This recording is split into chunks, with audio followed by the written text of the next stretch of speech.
El Evangelio de Lucas en el capítulo 15 dice la palabra del Señor en el versículo 11. También dijo, un hombre tenía 2 hijos y el menor de ellos dijo a su padre: Padre, dame la parte de los bienes que me corresponde. Y les repartió los bienes. No muchos días después, juntándolo todo, el hijo menor se fue lejos a una provincia apartada y allí desperdició sus bienes viviendo perdidamente. Oremos juntos. Señor, gracias por tu palabra y por este día tan especial que nos das. Gracias, Señor, porque hoy al reflexionar en tu palabra, Dios, tú puedes hablar a nuestro corazón. Ayúdanos, Señor, a que nuestro corazón esté inclinado, nuestros oídos estén dispuestos a escuchar, nuestra mente esté atenta, Señor, y que al reflexionar en tu palabra, tu Espíritu Santo esté hoy entre nosotros, moviendo nuestros corazones y acercándonos a ti. En el nombre de Jesús. Amén. Amén. Feliz Día del Padre a los papás. Hoy es un día de sentimientos encontrados para algunos de nosotros. Celebramos hoy y algunos celebramos con alegría porque recordamos a un papá trabajador, amoroso, que sonreía, que aconseja, que abraza, que reprende a veces, que regaña, que anima. Y quienes tenemos ese recuerdo y esa presencia de nuestros papás, pues hoy nos da alegría, ¿verdad?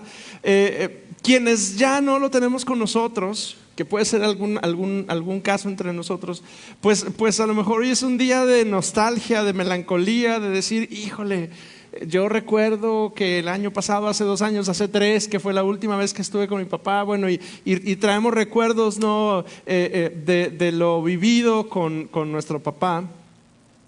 Pero hay algunos otros que no tenemos precisamente recuerdos como muy alentadores. Más bien algunos, cuando pensamos en papá, pensamos en un hombre distante, sin afecto. Alguno de nosotros lidia con el hecho de que quizá nunca escuchamos a nuestro papá decirnos: estoy orgulloso de ti. Y para algunos de nosotros este día, más que celebración, es un día que quizá duele. Duele porque en algunos casos hubo papás que no estuvieron, que abandonaron, hubo ausencia, hubo silencio. Duele porque probablemente hayan quedado conversaciones pendientes que no se pudieron tener. Hoy es Día del Padre y reflexionamos en la Escritura. Y hoy, mi hermano, mi hermana, hoy no es mi intención idealizar a los papás, porque definitivamente los papás no somos perfectos. Tampoco es mi intención convertir este púlpito en un tribunal para juzgar, porque también podemos inclinarnos hacia ese lado y hacer juicio y señalamiento, ¿verdad? Hoy no vamos a coronar papás perfectos, ni tampoco vamos a condenar a los que hemos fallado. Hoy predicamos el Evangelio, mi hermano, mi hermana, y al hacerlo, hoy conviene recordar que el Evangelio de Jesucristo tiene algo que decirnos a ti y a mí, papás imperfectos, y a ti y a mí, hijos heridos, y a cada uno de nosotros, familias que probablemente hemos sufrido debido a los errores en la paternidad. Hoy mi mensaje lo he titulado La presencia que sana, refiriéndome justo a la presencia del papá, al papá presente, que se puede convertir en un instrumento sanador de muchas heridas. Cuando un papá está, genuinamente está, hay un montón de situaciones que sanan, que se alivian. Pero incluso aquellos que probablemente ya no hay mucho que resolver porque papá no estuvo y ya no va a poder estar nunca, el Evangelio hoy nos dice a ti y a mí que el Padre Celestial es capaz de restaurar incluso aquello que la presencia o la ausencia de alguien no pudo reparar ni pudo resolver. Hoy, mis hermanos, vivimos en un tiempo de mucha contradicción porque hoy tenemos más maneras de comunicarnos con la gente de las que jamás en la historia de la humanidad ha habido. Pero al mismo tiempo tenemos menos conversaciones profundas. Hoy tú puedes saber en tu dispositivo, por medio del GPS del dispositivo de tus hijos, tú puedes saber en dónde están, geográficamente, pero es posible que sepas eso e ignores qué es lo que hay en el corazón de tus hijos. Hoy tú sabes cuánto gastan tus hijos, pero quizá desconozco qué es lo que les preocupa. Conocemos los horarios de los nuestros, pero no siempre conocemos las cosas que les provocan lágrimas y dolor. Y algunos de nosotros todavía, mis hermanos, confundimos provisión con presencia. Y pensamos y nos decimos a nosotros mismos: yo trabajo duro por ellos, yo les doy todo lo que necesitan, yo me encargo de que en casa no haga falta nada. Y sin embargo, nuestros hijos, mis hermanos, mis hermanas, no necesitan solamente un techo sobre su cabeza, necesitan el corazón de un papá presente que los acompañe.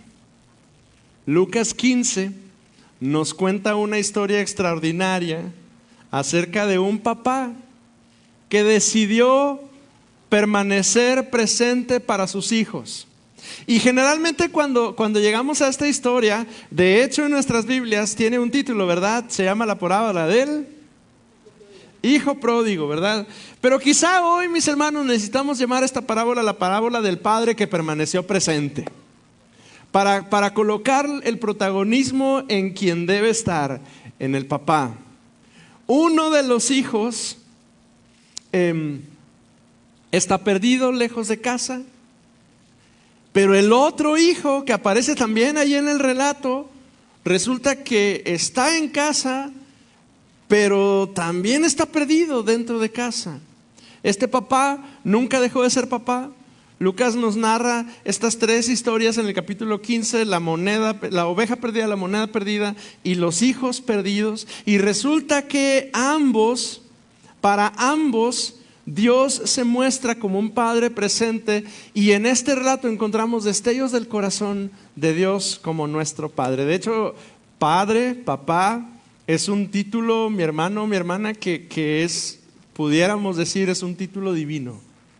Y Dios nos permite a ti y a mí el poder aspirar a ser llamados. Es el único caso en el cual un ser humano puede ser llamado de la misma forma que el Señor es llamado: papá. Dios es un Padre amoroso que espera y que está listo para salir al encuentro con nosotros. Y necesitamos partir de una verdad que es muy importante. Presencia, mi hermano, mi hermana, presencia no consiste en estar físicamente cerca, implica un corazón que está preparado para afrontar las crisis, implica disposición a permanecer a pesar de las decepciones. Estar presente significa que va a haber ocasiones en las cuales nos van a decepcionar, pero decidimos quedarnos ahí junto con ellos. Estar presente también significa trabajar activamente para los momentos en los que los nuestros necesitan reconciliación y restauración. Eso significa estar presente. Y hoy quiero compartir tres ideas. Como siempre, usted sabe que desde hace algunos meses yo he estado sintetizando mis mensajes de esta manera: tres frases, tres ideas con las cuales quiero como concretar lo que quiero compartir con usted sobre el capítulo 15 de Lucas. ¿Le parece? Iniciemos. La primera de ellas: la presencia, con esta idea de presencia como alguien que está presente, se cultiva antes de que la distancia lo note. La presencia se cultiva, se prepara, se establece, se trabaja antes de que la distancia se note. Lucas capítulo 15, versos 11 al 13, lo leímos ya. El menor de ellos dijo a su padre: dame la parte de los bienes que me corresponde. Y el papá se los da. Y unos cuantos días después, el hijo toma todo y se va muy lejos. Desde el inicio de este pasaje hay una petición ofensiva. El hijo está diciendo: Padre, preferiría tener tus cosas mejor que tenerte a ti. Es algo así como decirle al papá: yo preferiría que estuvieras muerto y poder heredar todo lo que tienes y quedármelo yo, que estar contigo. Qué doloroso debió haber sido para un papá escuchar estas frases. Lo increíble del asunto es que cuando el hijo rebelde viene y le pide, el papá accede. La Biblia no nos dice por qué, no nos da información de la dinámica de la familia, pero sí podemos observar que este hijo se va físicamente, pero podemos inferir que se había alejado del padre emocionalmente desde mucho antes. Porque ninguno de nosotros que hemos salido de casa decidimos irnos de casa de la noche a la mañana. Ninguno de nosotros. Esa decisión a menudo se va construyendo, se va preparando con el tiempo. Bien de una manera sana, porque algunos de nosotros salimos de una manera sana de nuestra casa, ¿verdad? Y la manera sana es cuando somos preparados por los nuestros con visión, con dirección, con provisión, con claridad, ¿verdad? Algunos de nosotros escuchamos durante algún tiempo, oye, Hugo, vas a tener que estudiar. En mi caso, por ejemplo, yo tenía que salir de la ciudad para poder estudiar. En el pueblo donde yo crecí en Dolores Hidalgo, Guanajuato, no había universidades en ese entonces. Entonces, la alternativa era irte, y desde la secundaria mis papás nos dijeron a mi hermano y a mí, ustedes tienen que irse, tienen que prepararse y ver a dónde irse, a Guanajuato, a Querétaro. Nos dijeron, vas a ir a estudiar, vas a formar una familia, te vas a casar, debes prepararte así y así para tener un buen trabajo, busca un esposo, a las señoritas, busca un esposo que te cuide, que te ame, y un largo etcétera de instrucciones que debemos ir dando desde muy temprano. Eso es preparar a nuestros hijos para que se vayan bien. Y con anticipación ellos están ya pensando en qué es lo que va a pasar. Irse a la buena es bien bonito. Bueno, siempre es retador, ¿verdad? Pero está bien. Pero algunos decidimos irnos a la mala, ¿verdad? Y irse a la mala es ir construyendo una estrategia, a veces alimentados por años de amargura y de malos tratos. Algunos nos vamos a la mala de casa porque ya no queremos estar ahí, porque durante meses o probablemente durante años, o en algunos casos durante toda la vida, lo único que hemos experimentado son maltratos o ambientes hostiles. Y a lo mejor de muy chiquitos no nos damos cuenta, pero de pronto ya salimos a la superficie y observamos que las familias no siempre se tratan como nos tratan en casa, y decimos, yo no quiero seguir viviendo ahí. Y en cuanto hubo oportunidad, dijimos, piecitos, ¿para qué son, verdad? Y salimos huyendo, bien por peligro, bien por riesgo, bien porque ya estábamos hartos del lugar en el que estábamos.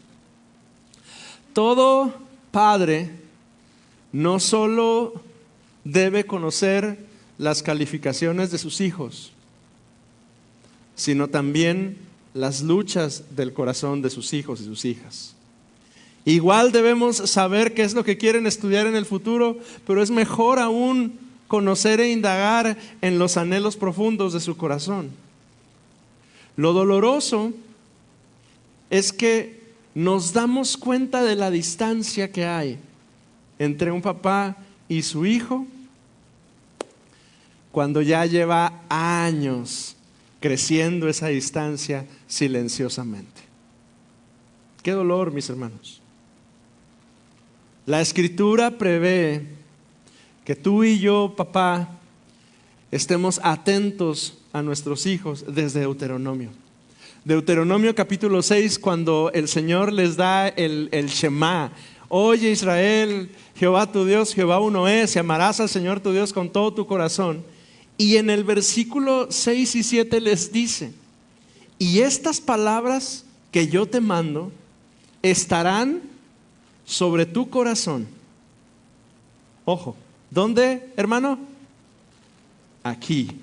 El primer lugar en el que debe estar la instrucción del Señor es aquí. No en la Biblia que está en la sala con el Salmo 91 abierto. Aquí. Estarán en tu corazón. Y luego dice, y las repetirás a tus hijos. Y hablarás de ellas estando en tu casa y andando por el camino y al acostarte y cuando te levantes. Note que Deuteronomio 6 nunca habla de una clase semanal de escuela dominical. No dice, y estarán en tu corazón y llevarás a tus hijos a la iglesia para que alguien les dé clase bíblica en la iglesia. No. Dice, tú mismo eres responsable de compartirlo con tus hijos. Y no habla de una conversación con un PowerPoint en la pantalla de la sala de tu casa. Habla de una convivencia constante. Porque la fe, mis hermanos, tú y yo sabemos que la fe se transmite así. No solamente levantando al chiquillo, a la chiquilla en la mañana el domingo y haciéndole la trenza fabulosa que nos sale increíble y vistiéndola con el mejor vestidito para que se vea hermosa. Y me encanta cuando veo a las niñas así, se ven bien bonitas y me emociona mucho cuando las veo. Pero en el día a día, en el carro, cuando vas en el carro y tienes la oportunidad de escuchar AW o alguna otra cosa que sí sea edificante para ti y para tus hijos. Yo soy el que ha escuchado AW en el carro. La fe se comparte en el carro cuando vas manejando, la fe se comparte en tu casa cuando estamos sentados a la mesa y estamos comiendo. La fe se comparte cuando tus hijos, mis hermanos, te ven lavar los platos. Cuando se le atora la cadena de la bici a alguno de ellos y llega todo manchado de grasa porque le intentó y no pudo, y llegó a tu casa todo asustado porque se cayó y estás tú ahí con él y lo ayudas. Cuando haces la tarea con ella y le tienes paciencia. Es nuestra presencia cotidiana en la vida de nuestros hijos la que ejerce la mayor influencia sobre ellos y su fe. Porque de pronto luego me parece como que yo quiero que mis hijos sean piadosos, pero yo no estoy dispuesto a dedicar tiempo en mi agenda para orar con ellos. Luego quiero que mis hijos diezmen, ¿sí? Y les digo, diezma, pero nunca me han visto a mí, no solo diezmar, pero declarar mi fe y mi confianza cotidiana en la provisión del Señor en mi vida y mi familia. O sea, quiero que diezmen, pero ellos mismos me ven a mí renegar del dinero cuando no hay. Porque es en lo cotidiano, mis hermanos, donde nuestros hijos aprenden nuestra fe. Proverbios 22:6 dice: instruye al niño en su camino y cuando fuere viejo no se apartará de él. Instruir significa oriéntalo, guíalo, camina a su lado, moldea su corazón. Esa imagen de ese verbo es como cuando tú tomas un montón de plastilina y tú con tus manos vas moldeando y vas formando lo que tú quieres. Esos son los corazones de nuestros hijos, mis hermanos, y somos nosotros responsables de ellos. Papá, pregúntale a tus hijos no solo por sus tareas y sus deberes y sus responsabilidades y sus trabajos. Indaga un poquito en su corazón. ¿A qué le tienen miedo tus hijos? ¿Qué los emociona? ¿Qué le duele a tus hijas? ¿Por qué se enojan? Además de por ti. Pero, a ver, ¿hay algún hijo aquí? ¿Sí? Bueno, hijos, también ayuden. O sea, no abusen, ¿sí? Porque mire, luego queremos que los papás sean adivinos, ¿verdad? ¿Verdad que sí, papás? Que queremos que sean adivinos y pues no. No, difícil, ¿verdad? Si tan solo hubiera un libro que se llame Paternidad 101, con todo lo que necesitamos saber para ser papás, pero lo único con lo que contábamos algunos de nosotros cuando llegó el regalo, la bendición o la sorpresa de que íbamos a ser papás, lo único con lo que contábamos era el modelo que tuvimos. Y en algunos casos el modelo fue maravilloso, pero en otros fue muy carente. Algunos de nosotros, papás, nosotros hijos, es muy fácil juzgarlos, pero no nos dijeron te amo, nos enseñaron que llorar era un símbolo de ser débiles, nos dijeron que callar y guardar nuestras emociones era lo mejor que podíamos hacer cuando había crisis. Y ninguna de estas acciones, mi amado, mi amada, nos justifica. Pero hijos, comprendan que los papás tenemos limitaciones complicadas.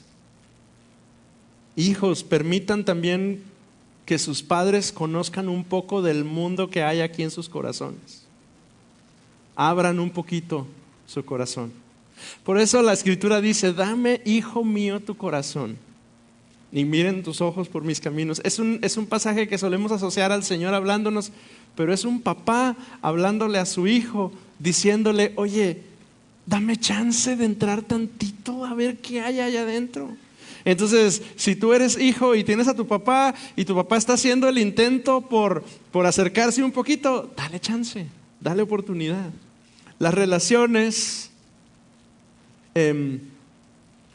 no se rompen de golpe, se van rompiendo, se van erosionando con silencios largos, con besos que no se dieron, con abrazos que no se otorgaron, y para cuando te das cuenta, tu hijo ya perdió su herencia porque se fue lejos de casa. Por eso, amados, la presencia se cultiva antes de que la distancia lo note. Hay que hacernos presentes. Claro, esto no es exclusivo para los papás, mamás. Hay que hacernos presentes. Hay que buscar a nuestros hijos. Hay que preguntar qué les da miedo, qué les aterra, qué les emociona, qué les gusta, qué música les gusta. Y seguro no te va a gustar. Estoy seguro. Ya me pasó. Y según yo, muy a la vanguardia, ¿no? El pelado, no, hombre, ni al caso. Y luego, te necesitan, nos necesitan ahí. La segunda idea que le comparto el día de hoy: el amor verdadero permanece cuando la decepción invita a marcharse. El amor verdadero permanece. Aquel que ama genuinamente, incluso cuando la decepción se asoma, se va a quedar ahí porque ama genuinamente. Y volviendo en sí, dice el versículo 17 de Lucas 15, dijo el hijo perdido: ¿cuántos jornaleros en casa de mi padre tienen abundancia de pan y yo aquí perezco de hambre? Me levantaré e iré a mi padre y le diré: Padre, he pecado contra el cielo y contra ti. Ya no soy digno de ser llamado tu hijo. Hazme como a uno de tus jornaleros. Y levantándose, vino a su padre. Y cuando aún estaba lejos, lo vio su padre. Y fue movido a misericordia, y corrió y se echó sobre su cuello y le besó. Y el hijo le dijo: Padre, he pecado contra el cielo y contra ti, ya no soy digno de ser llamado tu hijo. Y el padre lo detiene ahí en su discurso. Pero el padre dijo a sus siervos: sacad el mejor vestido y vestidle, y poned anillo en su mano y calzado en sus pies, y traigan el becerro gordo y mátenlo y comamos y hagamos fiesta, porque mi hijo muerto era y ha revivido, se había perdido y es hallado. Y comenzaron a regocijarse. El hijo que se fue finalmente descubrió el vacío que tenía por dentro. Primero vacía sus bolsillos y se queda sin dinero. Lucas nos dice que el muchacho gastó toda su herencia y llega una mala temporada al lugar a donde él se fue a vivir, y aquel muchacho que soñaba ser libre y que pensaba que nunca se le iba a acabar el dinero, ahora es un sirviente cuidador de cerdos. Pero el versículo 17 es muy especial para nosotros en nuestras Biblias, y si usted suele marcar su Biblia, márquelo con amarillo, porque hay un verbo muy especial ahí: y volviendo en sí. En otras palabras, el hijo perdido, el hijo rebelde, recuperó la lucidez, despertó, comprendió. Porque no nos gusta el sufrimiento. ¿A alguien le gusta sufrir aquí? A ninguno de nosotros. Pero el sufrimiento tiene una cualidad, tiene una pequeña bondad que es difícil de entender, pero es una bondad y es parte de la gracia de Dios para nosotros. A veces el sufrimiento tiene esa extraña bondad de convertirse en el escenario donde Dios nos devuelve la capacidad de ver la verdad. A veces alguno de nosotros tenemos que sufrirle para volver en sí, para tener lucidez. Pero al mismo tiempo en casa, el padre, dice la Escritura, que estaba esperando. Y ocurre una de las escenas más bonitas que podemos encontrar en la Biblia. Levantándose vino a su padre, y cuando aún estaba lejos, su padre lo vio. Me gustó cuando nos explicaron en las clases de parábolas en la escuela dominical que el padre haya corrido al encuentro con el hijo es una contradicción. Los hombres viejos no corren. Los jefes de casa no están atentos en la puerta a ver quién llega. Ellos están sentados en su sala y los sirvientes vienen y le avisan quién está acercándose y vienen y lo traen delante de él. Pero el viejito no está esperando sentado. El viejito está atento hacia afuera viendo a ver cuántos días estaría esperando el hombre a su hijo. ¿Cuántos días esperarías tú a tu hijo?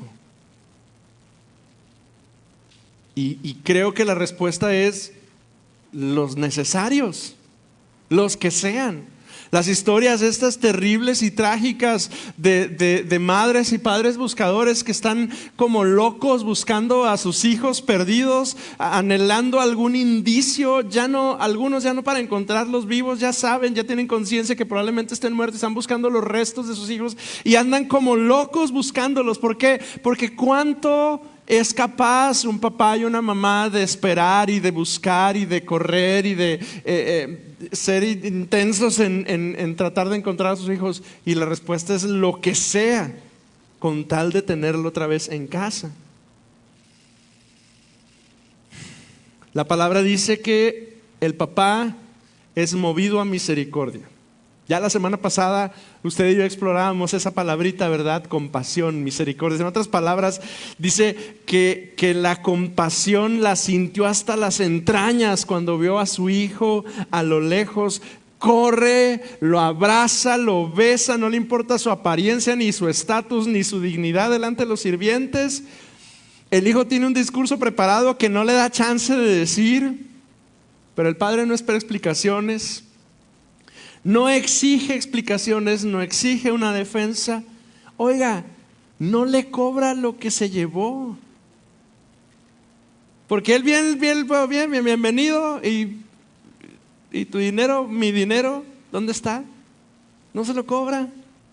Simplemente lo abraza, lo besa y lo recibe. La Biblia nos da a entender que el padre no aprueba su pecado.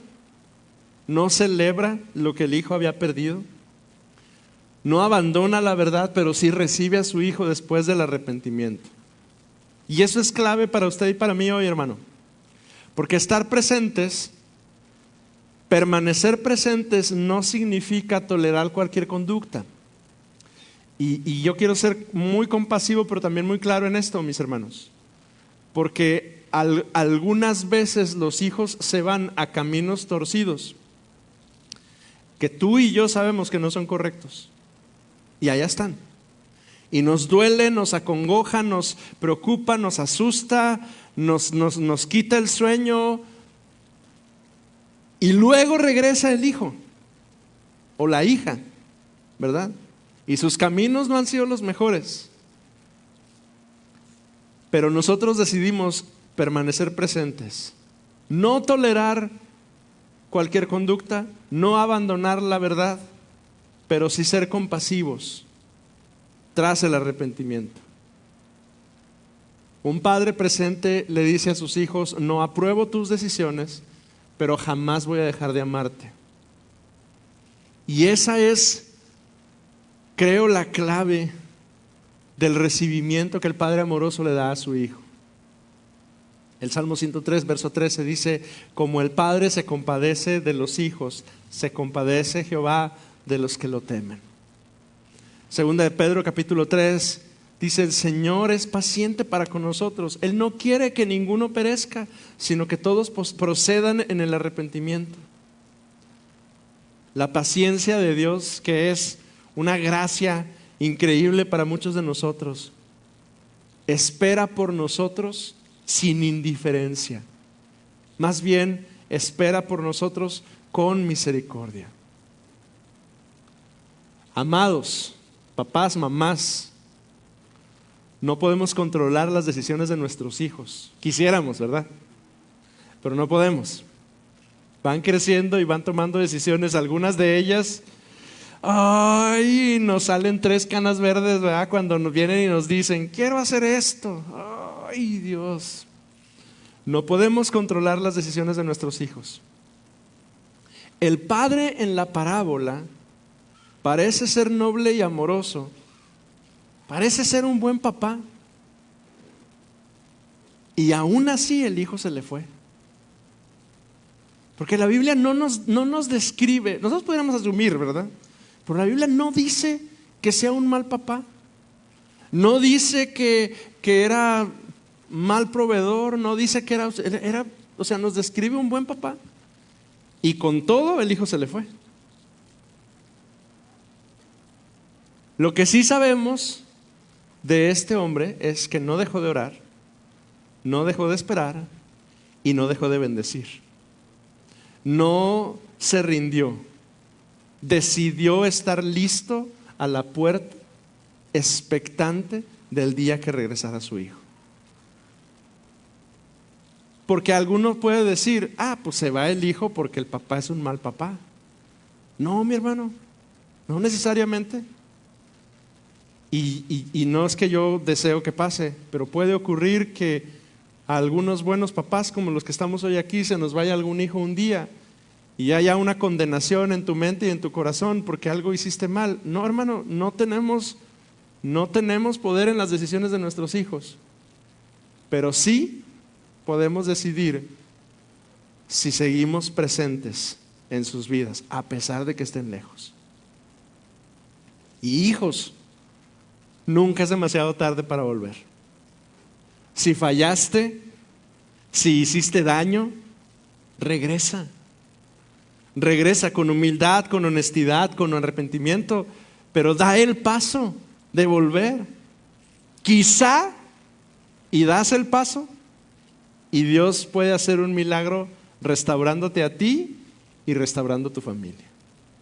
Porque el amor verdadero permanece cuando la decepción invita a marcharse. Hay hijos, dicen que hay hijos, quizá debería decir, habemos hijos, que podemos decepcionar muy feo. Pero los papás que han decidido estar presentes en amor se van a quedar ahí esperando, incluso a pesar de esa decepción. La tercera idea que le comparto, la reconciliación comienza cuando alguien decide amar más que tener la razón. La reconciliación comienza cuando alguien toma la decisión de amar antes que tener la razón. Dice el verso 25, y su hijo mayor estaba en el campo y cuando vino, llegó cerca de la casa, oyó la música y las danzas y llamando a uno de los criados le preguntó, ¿qué es eso? Él le dijo, tu hermano ha venido y tu padre ha hecho matar el becerro gordo por haberle recibido bueno y sano. Pues ni tan bueno ni tan sano, pero bueno, está bien. Entonces se enojó y no quería entrar, salió por tanto su padre y le rogaba que entrase, mas él respondiendo dijo al padre, noten las palabras del verso 29. He aquí tantos años te sirvo, no habiéndote desobedecido jamás, y nunca me has dado ni un cabrito para gozarme con mis amigos. Pero cuando vino tu hijo, que ha consumido tus bienes con prostitutas, has hecho matar para él el becerro gordo. Él entonces le dijo, hijo, tú siempre estás conmigo y todas mis cosas son tuyas. Mas era necesario hacer fiesta y regocijarnos porque tu hermano era muerto y ha revivido, se había perdido y es hallado. Porque cuando parece que la historia tiene un final feliz, es decir, que llega el hijo perdido y lo reciben y la fiesta y el anillo y el calzado y el vestido y etcétera y el beso y el abrazo, ahí hay otro hijo enojado como él solo. Y algunos de ustedes están pensando, y con justa razón,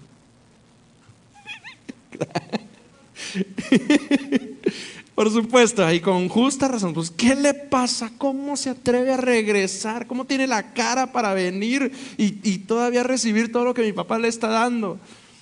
Pero note que el segundo hijo también está lejos del papá. vive ahí con él, pero está lejos. El hijo mayor se enojó y no quería entrar, estaba bien emberrinchado el pelado. El hermano mayor estaba físicamente cerca, había trabajado, había obedecido, había permanecido, pero su corazón estaba también lejos y lleno de resentimiento. He aquí tantos años te sirvo y nunca te he desobedecido, jamás. En el original la idea es de alguien que ha trabajado como un esclavo, porque de hecho es la palabra que utiliza. Te he servido, he sido tu esclavo durante tanto tiempo.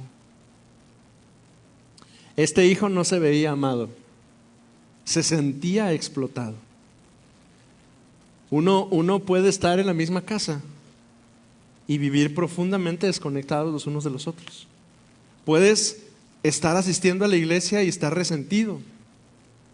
Puedo estar cumpliendo con mis responsabilidades y estar emocionalmente ausente. Puedo trabajar para mi familia y al mismo tiempo descuidar mi relación con mi familia. Porque la herida del abandono duele, la herida de la comparación también duele. Y las mamás y los papás, y esto es algo con lo que tenemos que lidiar quienes somos papás y mamás. Las mamás y los papás vamos a herir a nuestros hijos. La mayor cantidad de veces que los herimos lo hacemos de manera inconsciente, porque repetimos lo que aprendimos.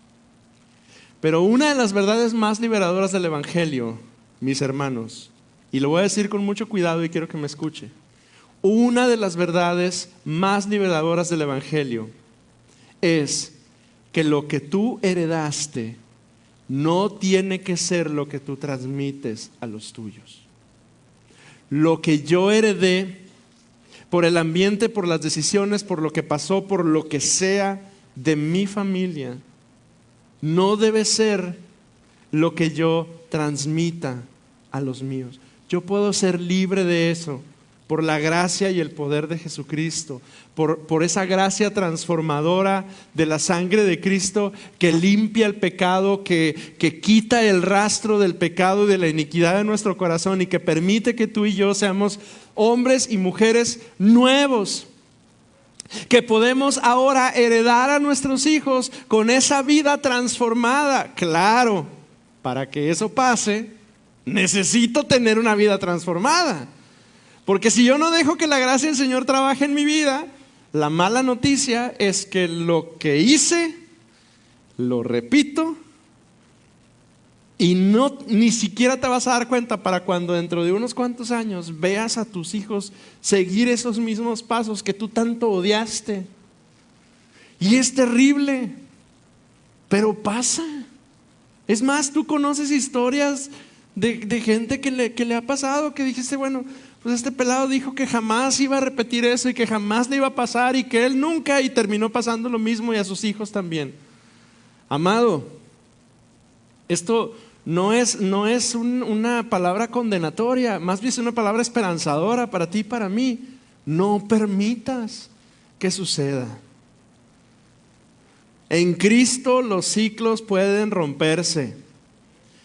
El padre se acerca a su hijo mayor y le dice, tú siempre estás conmigo, todas mis cosas son tuyas. La reconciliación inicia cuando alguien ama más a la persona que amar su necesidad de tener la razón. De hecho, creo que es el origen de la mitad de los conflictos que experimentamos, ¿verdad? Debe poder más el amor que la razón. El último anuncio profético del Antiguo Testamento justamente es en Malaquías capítulo 4 verso 6. Él hará volver el corazón de los hijos hacia los padres y el corazón de los padres hacia los hijos. Ay, Dios, ayúdanos. Y hoy algunos de nosotros podemos pensar, no, Almanza, es muy tarde. Es muy tarde, yo ya cometí muchos errores, yo ya no sé cómo reparar mi paternidad. Y es cierto, no podemos regresar 20 años atrás. Es imposible. Pero sí puedes agarrar tu teléfono y hacer esa llamada que sabes que necesitas hacer. Y mandar ese mensaje que sabes que necesitas mandar. Es cierto, no podemos regresar el tiempo, pero sí puedes, aunque no se deje, llegar con tu hijo hoy y abrazarlo más de lo que aguante. Y quédate así. Y si se quiere soltar, no lo sueltes. Abrázalo. Sí puedes hoy llegar con él y aunque nunca se lo hayas dicho, decirle: hijo, hija, te amo. Te amo. Estoy orgulloso de ti. Nunca te lo he dicho, pero se me cae la baba cuando te veo caminando y hacer lo que haces en tu trabajo. Eres increíble. Sí, yo sé que no nos enseñaron a decir eso. ¿Y luego? No nos enseñaron a cambiar pañales y aprendimos.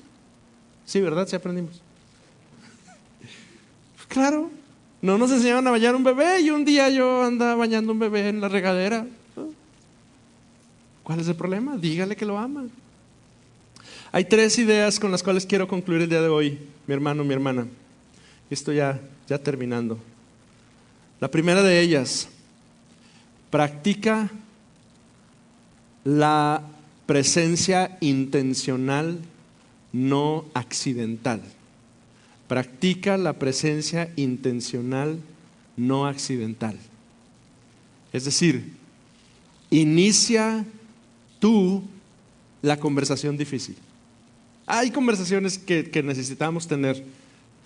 Y esto, mis hermanos, no se lo estoy diciendo solo a los papás, hoy esto se lo estoy diciendo también a los hijos. Porque habemos papás que somos troncos para poder iniciar este tipo de conversaciones emotivas, ¿verdad?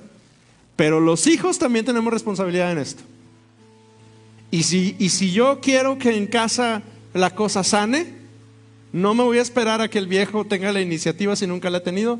A lo mejor yo tengo que tenerla. Y necesito acercarme con él y decirle: ¿cómo estás? Pero realmente, papá, ¿cómo estás? Porque llevo semanas que te veo que cojeas del pie izquierdo. Llevo meses que estoy notando que tu salud no está del todo bien. Llevo tiempo que veo que te has estado consumiendo. ¿Qué te está pasando? ¿Qué tienes? No estoy bien, porque los viejos son rudos, somos. No estoy bien, hazte para allá. No, ¿cuál para allá? Aquí estoy y me vas a decir que ¿cómo andas? Necesitamos acercarnos con el papá con el hijo, o el hijo con el papá, y preguntarle: ¿qué has estado soñando últimamente? Pero no soñando de que te dormiste y soñaste, no. ¿Qué anhelas, papá? Y si es a tu hijo, ¿qué anhelas? ¿Con qué sueñas? ¿Qué quieres hacer? ¿Qué vas a hacer en 5 años? ¿Qué te gustaría emprender? Pregúntale. Pregúntale: ¿qué te preocupa? ¿Qué te está quitando el sueño? ¿Qué te asusta? ¿Qué te da miedo? Practica la presencia intencional. Ese tipo de conversaciones, mis hermanos, no se dan gratis ni se dan fácil. Uno tiene que entrarle. Está bien serio. Que está difícil, ¿verdad? Yo lo sé. Yo tengo 2. Yo tengo a mi papá, que es duro como piedra, y tengo a mi suegro, que es duro como acero.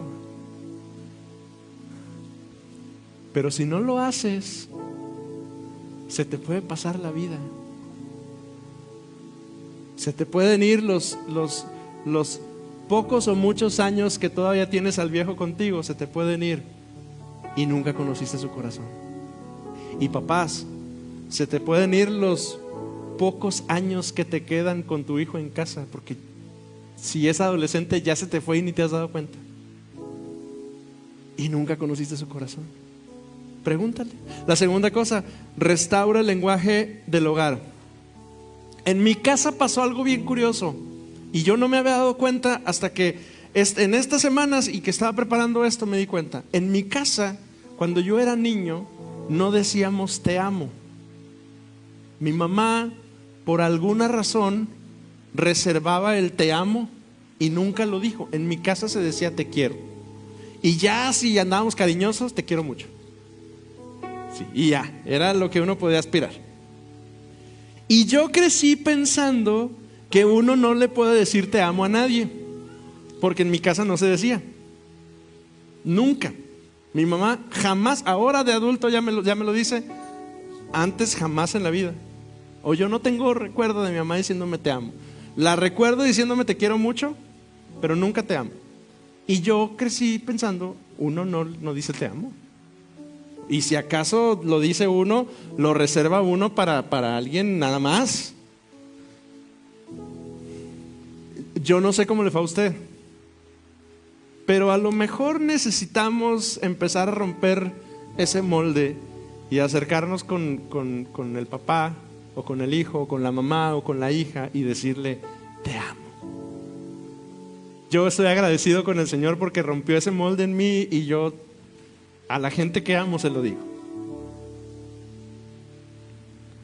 Dígales, rompa ese molde, restaure el lenguaje en el hogar y empiece a decirle a los suyos te amo, estoy orgulloso de ti, quiero estar cerca, perdóname, gracias. Hágalo. Restaure el lenguaje del amor, hágalo usted mismo, inicie usted. Y la tercera cosa, da el primer paso hacia la reconciliación. Y esta última, mis hermanos, es una tarea que está bien difícil porque somos muy orgullosos. Yo soy el primero, pero da el primer paso. No esperes a que el otro lo dé, dalo tú. Corre hacia tu hija o hacia tu papá, y que esos años de dolor, que yo sé que ahí están y que no se van a resolver con una llamada telefónica, pero esa llamada telefónica puede ser el inicio de 2 vidas restauradas. Yo sé que un mensaje de WhatsApp no resuelve cosas. Yo sé que una taza de café no resuelve una vida de ofensas y de dolor, pero sí puede ser el primer paso.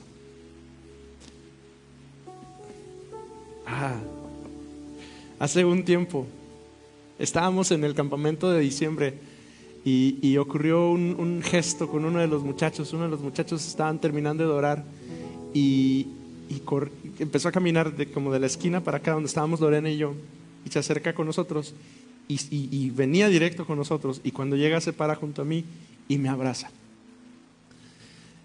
Y cuando me abraza empezamos a llorar los dos, y yo le estoy compartiendo un poquito de mi corazón. Se lo platiqué a mi esposa. Y ese día yo le dije al Señor, Señor, qué gacho eres.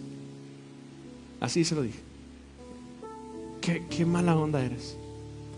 ¿Por qué haces que yo, que tengo una herida profunda con la paternidad, por qué me pones a abrazar a un chamaco que está lidiando con lo mismo?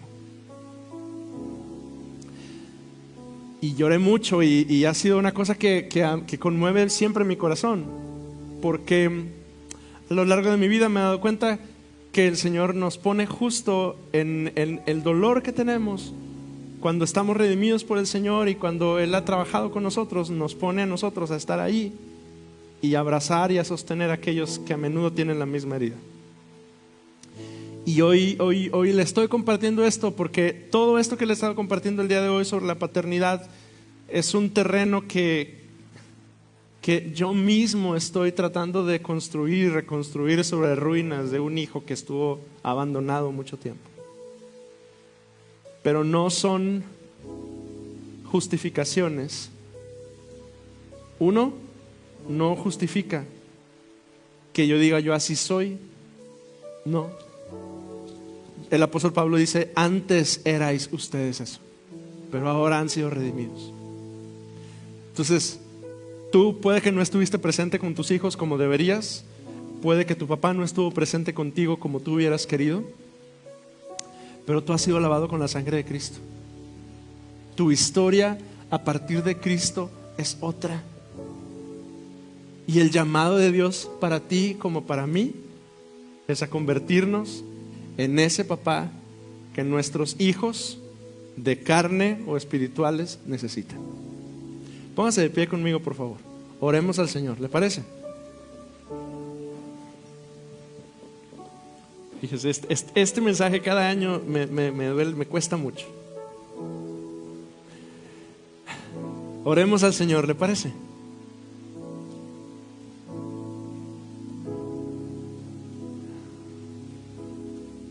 Señor, hoy te damos gracias y celebramos tu presencia entre nosotros.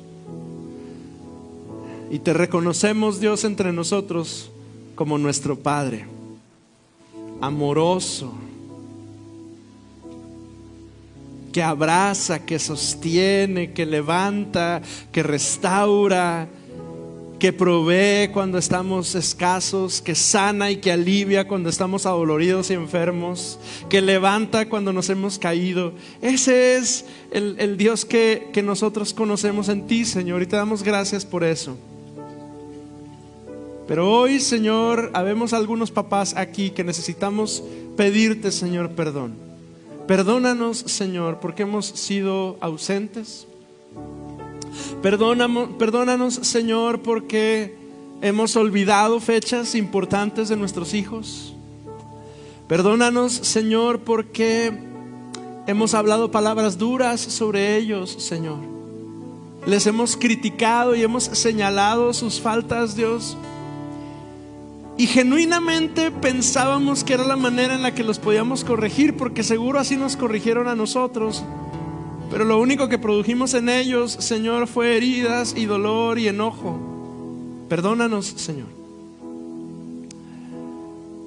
Perdónanos a nosotros, hijos, porque cuando escuchamos esas palabras duras de nuestros papás, Señor, reaccionamos en odio y planeamos una huida y decidimos largarnos de ese lugar en cuanto fuera posible, Señor, y solo trajimos más dolor a nuestro corazón y a los de nuestra familia. Perdónanos, Señor. Pero no solo perdónanos, Dios, ayúdanos a perdonar. Ayúdanos a perdonar, Señor, porque tu palabra dice que si no perdonamos, tú tampoco nos vas a perdonar a nosotros. Ayúdanos a perdonar, Señor, porque quizá las ofensas cotidianas de los nuestros pues las pasamos por alto. Pero algunos de nosotros en este lugar tenemos guardadas ofensas hacia nuestros papás que nos quitan el sueño, que nos hacen llorar cada que las recordamos. Y hasta que no perdonemos genuinamente no vamos a poder ser libres de ellos, Señor. Ayúdanos, ayúdanos, sánanos, libera nuestro corazón de la amargura y límpianos, Señor, para convertirnos en los papás y también en las mamás que nuestros hijos de la carne o del corazón necesitan que seamos. En el nombre de Jesucristo. Adoremos al Señor, hermano.